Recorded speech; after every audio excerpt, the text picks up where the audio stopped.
13 সংখ্যক বৰপেটা জিলা দেহশ্ৰী চেম্পিয়নশ্বিপত আৰমান আহমেদে মিষ্টাৰ জুনিয়ৰ বৰপেটা খিতাপ হস্তগত কৰিছে। বিপৰীতে ৰছন জামান ফৰিদে খিতাপৰ অধিকাৰী হয় ছিনিয়ৰ মিষ্টাৰ বৰপেটা। বৰপেটা জিলা শৰীৰ চৰ্চা সংস্থা আৰু ফিটনেছ জোন জিম বৰপেটাৰ উদ্যোগত স্থানীয় বৰপেটা জিলা পুথিভঁৰালৰ প্ৰেক্ষাগৃহত কালি নিশা সামৰণি পৰা দেহশ্ৰী চেম্পিয়নশ্বিপত আৰমান আহমেদে 60 কেজি অনুৰ্ধৰ শাখাত খিতাপৰ অধিকাৰী হোৱাৰ বিপৰীতে ৰছন জামান ফৰিদে 70 কেজি ঊৰ্ধ্ব শাখাত খিতাপ দখল কৰিবলৈ সক্ষম হয়। আনহাতে 60 কেজি ঊৰ্ধ্ব শাখাত শ্ৰেষ্ঠ পৰ্যায়ৰ খিতাপ অৰ্জন কৰে প্ৰতীক নাথে। প্ৰতিযোগিতাৰ মেন মডেল ফিজিক ইভেণ্টত শ্ৰেষ্ঠত্ব অৰ্জন কৰে পাচিব দাসে। পাচিবে প্ৰতিযোগিতাৰ আন 3 গৰাকী প্ৰতিদ্বন্দ্বীক চেৰাই শ্ৰেষ্ঠ খিতাপ হস্তগত কৰে। 30 গৰাকী প্ৰতিযোগীয়ে অংশগ্ৰহণ কৰা প্ৰতিযোগিতাখন কালি সন্ধিয়া মুকলি কৰে প্ৰাক্তন বিধায়ক গুণীন্দ্ৰ নাথ দাসে আৰু বন্তি প্ৰজ্বলন কৰে বৰপেটা সত্ৰৰ বুঢ়া সত্ৰীয়া ডক্টৰ বাবুল চন্দ্ৰ দাসে। প্ৰতিযোগিতাৰ অন্তত বঁটা প্ৰদান কৰে বৰপেটা জিলা অতিৰিক্ত আয়ুক্ত কৌস্তুভ কলিতা আৰু গুণীন্দ্ৰ নাথ দাসে।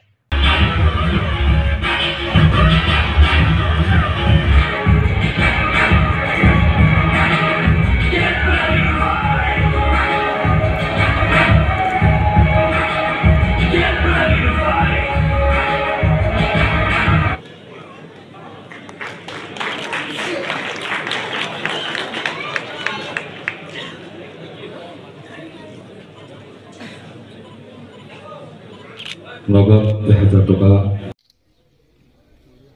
এবাৰ আমি আগবাঢ়িছো মিষ্টাৰ বৰপেটা ছিনিয়ৰৰ বঁটা প্ৰদান অনুষ্ঠানলৈ। এই বঁটাটি আমালৈ আগবাঢ়িছে পাঠক ব্ৰিক্স ইণ্ডাষ্ট্ৰীৰ স্বত্বাধিকাৰী ঠিকৰাজ পাঠক।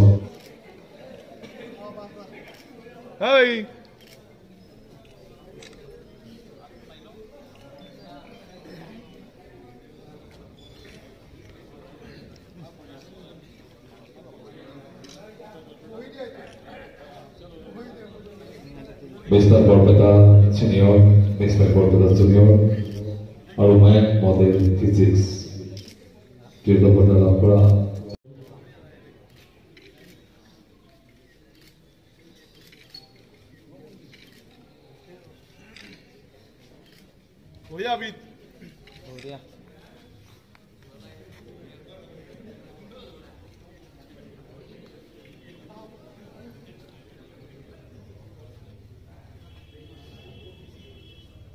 এই বঁটা গেছে নগদ 5,000 টকা।